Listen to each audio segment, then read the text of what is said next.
Hi, welcome to another video. This is going to be a short video. We have here in front of us a little pattern generator. It's for VGA. I believe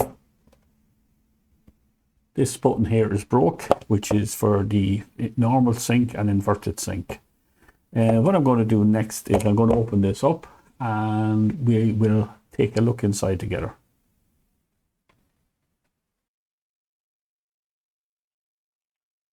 There's nothing much to taking this apart. There's just four Phillips screws, and then it comes out. You'll probably have a little bit of a seal there on the edge there to invalidate its warranty. But anyway, I can see the button in here. It's clearly had been coming off. That's where it should be, right there. But I don't see any contacts. The contacts are missing. Okay, let's just turn it upside down.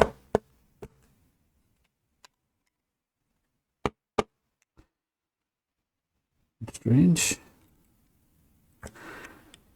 Let's have a look inside this. No sign of that. Have to come out. I thought I heard something else rattling around. I'm going to take out this PCB just to make sure it's not underneath it. I'll get back to you. Anyway, I found it. It was stuck to the actual lid. Only a small little contact. It was stuck to the lid. I didn't see it. And let's get that microscope on this, and I'll show you what I mean.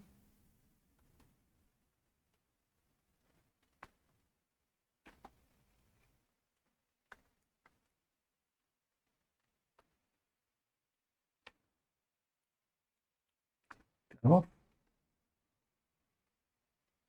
nice and clear.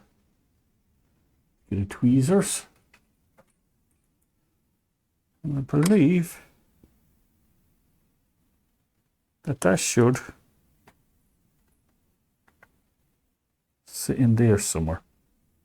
Like that. That's what I believe. I'm not 100% sure. Obviously, to get this back together again, I'm going to have to straighten up these connections. But I would have thought there had to be two of these. One on that side and one on this side. Okay. Right. I'm still going to have to take that board out just to have a look and see if there are another one somewhere. Maybe it fell out the side of the unit, because at the end of the day, there is a hole in the side of the unit, and that's a pretty small set of contacts.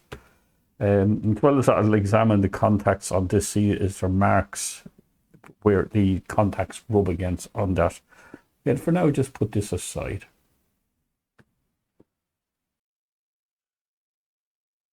Ready for a look. I found it underneath the PCB. It's right here. I'll show you under the microscope.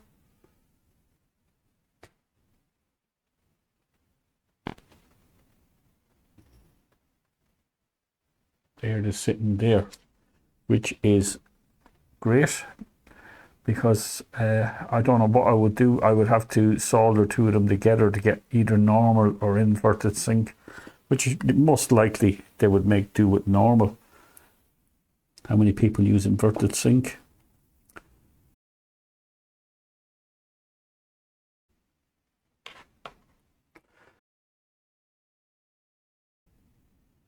Before we put this back in, I'm going to have to sort out whether I'm going to have to unsolder this this switch and reassemble that switch when it's out. I'm not going to be able to do it when it's still in the PCB without doing damage to this. You see a little PCB inside the switch. Okay, right. I'm going to take that out. I'll get back to you. We have the button reassembled, ready to be resoldered back into the board, and let's have a look and see how it goes. Now let's get the board back into this housing. Simple job really. push it in, and then there's two nuts, one here and the other one here. Tighten them up and it's back in.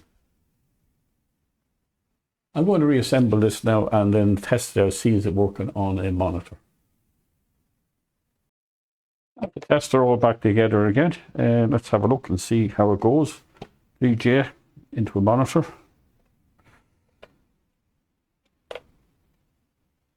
Would help if I knew which way to plug it in. And switch it on. Okay. Scrolls through all its test patterns. Handy piece of kit there for checking out monitors. Cables, etc. going up to a, if you want to make sure there's nothing wrong with your cables or your monitor. What model is this? Does it say anything? It gives me a part number, OZT1500. Made in the UK by TeleTest Limited, right? And it's supplied by Radionics with a part number 2915033. Powered by a 9-volt battery. And it comes with a power supply as well to run it as well, independent of batteries. So you can have it on your bench as well. There is another version of this for TVs. That, I think it used to have a SCART output and a normal composite video output, I think. I never had it, but I've seen it advertised in the old television magazine years ago.